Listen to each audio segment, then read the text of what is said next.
او د ټولو نه غټ قهر غضب د خدای خو موبایل دی. دا موبایل کې یو سړی ځان سره ساتي د فایدې لپاره، چا سره پې خبرې کوي ټیک ته، نو د تصویر والا موبایل او بیا پیسې به دا پې ویډیو دی او دا پې تصویرونه علم او دا پې ګانې اورم او دا پیسې به پردي تصویرونه او باسګرونه ګوره ډېره لویه ګناه ده. قسم په خدای چې ګناه ده. که په موبایل تصویر اخلي او که داسې په کیمره تصویر اخلي او په ګوتې جوړه ډېره لویه ګناه ده. نبی کریم صلی الله علیه وسلم کور ته رادننه شو،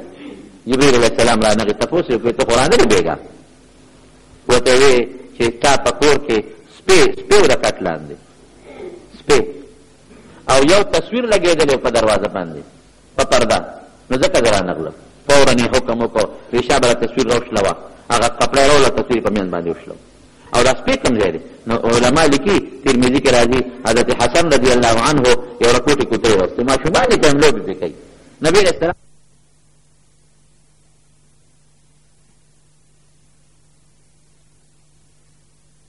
सदाई दीन इस्लामी cassette and CD centre. हमारे यहाँ क़िराअत, नात, उलमाए किराम की तकारीर और तबलीगी बुजुर्गों के बयानात की कैसेटें दस्तयाब हैं। पता निश्तराबाद बरास्ता मदीना मस्जिद निस सिकंदरपुरा चौक पेशावर। इंसान जोड़ो तब इंसान जोड़े शाबसा पकी वाचो देव पाकिस्तानी से जोड़े फरिश्ता बे वही او چې په کوم کور کې تصویر وي د سادشي تصویر، هغه کور ته هم د رحمت فرشتې نه راځي. هلکانو جنکۍ به یو ځای تصویر به وباسي. د ضرورت لپاره تصویر جایز دی، د ضرورت لپاره. ضرورت څه دی؟ لکه په نوټ تصویر دی د قائد اعظم بابا، یا لکه مثال په طور سړی پاسپورټ جوړوي یا شناختي کارت جوړوي، یا یو الګ ته په امتحان لپاره یا کالج او سکول داخلي لپاره تصویر وباسي، د هغې لپاره تصویر جایز دی ضرورت لپاره. خو هغې کې هم دا شرط چې پوره تصویر بني نیم بی. داسې ځای کې به تصویر کټ شوي که انسان هلته کټ شي نو انسان جمدې نه پاتې کېږي، نیم تصویر بی، هم د ضرورت لپاره بې ضرورته نه. موبایل مصیبت. ټي وي ته به ناست یو زنانه ټي وي ته ناسته وه، یو جنۍ، او د روجې میاشت ده، د روژه ماتي ټیم دی، نو میلمانه ورکره راتلل. نو هغه مور هغه لور ته وایي چې بچې لورې راشه، دا میلمانه راځي چې دا روژه ماتې ورته برابر کړو. لور ورته وایي مورې په دې ټي وي کې یو ډېر ښه پروګرام دی او زه نشم در کوزېدی. مور ورپسې بیا راله چې بچې ته راکوزه شه، میلمانه راځي، هغې له څه د روژه ماتي بندوبست برابر کړو، زه پخلي وکړو، زه یوازې نشم کولی. وی دی هغه ټي وي واغېسته، دویم چت ته وخته چې دا مور راته هر وخت چغې ولګه چې ځان پسې دروازه بنده کړه. چې د روژه ماتې ټیم شو نو بیا ورته هغه مور چغه وویله چې دغه هر څه خو ما تیار کړه، میلمانه م راللو، نو راشه دا روژه خو ماته که که نه. هغه روژه ماتې له م راکونه شو، چې راکونه شو اخره کې مور یې وره دروازه ورته ډبوي، دروازه نه کولاوېږي. هغه میلمانه هم راوستل چې جینۍ خو وختي راسې مازدیګره داسې ناسته چې ټي وي کې پروګرام دی، نو روژه ماتې له راکو شو، نه ما سره کار روزګار وکړو، څه چل دی چې اوس دروازه هم بنده ده او ټي وي کولاو دی ورته غږېږي، دروازه ډبۍ ډبۍ نه، اخره کونډۍ ورپسې ماته کړه. چې ماته کړه ګورې د ټي وي مخکې مړه پرته ده، ګوره اوس ښه چې مړه پرته ده، زر یې مور ورمنډه کړې چې جینۍ په ځمکه مړه پرته ده، چې لاس یې ور واچو روچتېږي، پلار ته یې واچ کړې، میلمنو رامنډه کړې، زور لګوي چې دا د ځمکې نه روچتېږي نه،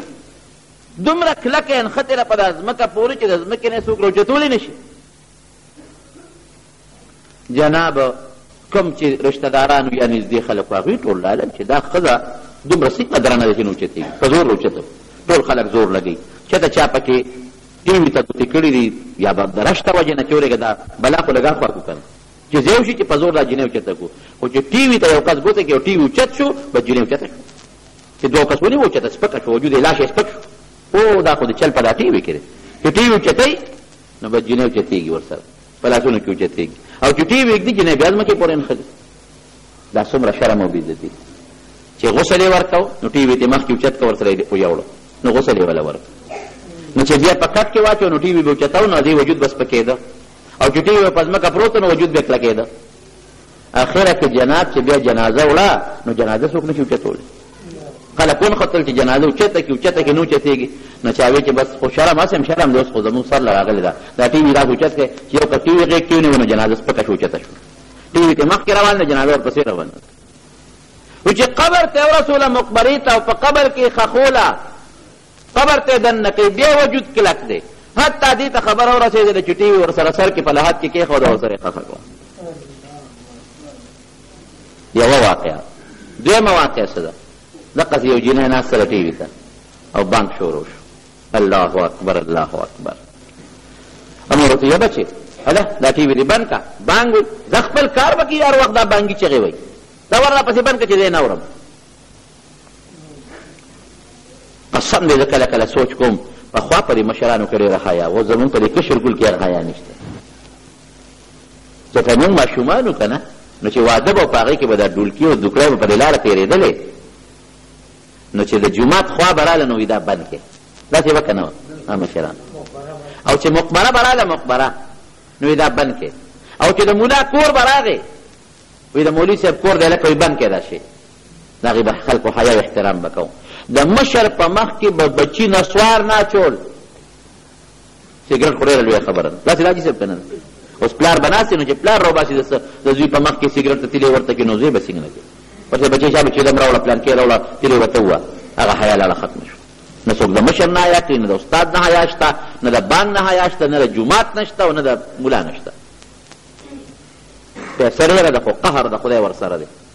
پیسه نه و راحت و پکې ښه ویاور بند کړه دا بانکونه هر وخت چغې وایي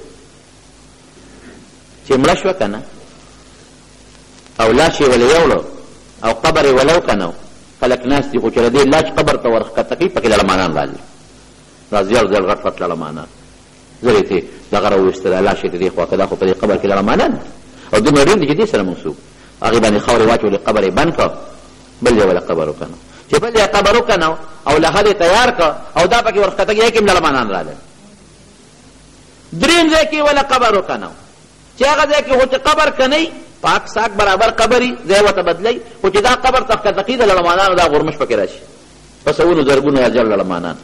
او الله دې موږ د قبر د لړمانانو نه وساتي نبی کریم صلی الله علیه وسلم فرمایي وی د آخرت ډړم به د قچر عمره غټي قچر د خر نه غټي او د اس نه راکوټي قچر د قچر عمره غټ وي د آخرت ډړم الله دې مساتي دا خو الله بعد ښیي بس اوس موږ څوک نو دا به کوم ځای پورې ګرځو بس هغه د لړمانانو کې ورغورځولو ته دی پکې ایښودې خورې په ورواړلو دا د دغه یو انسان خو الله درته وښوی چې دی سزا ده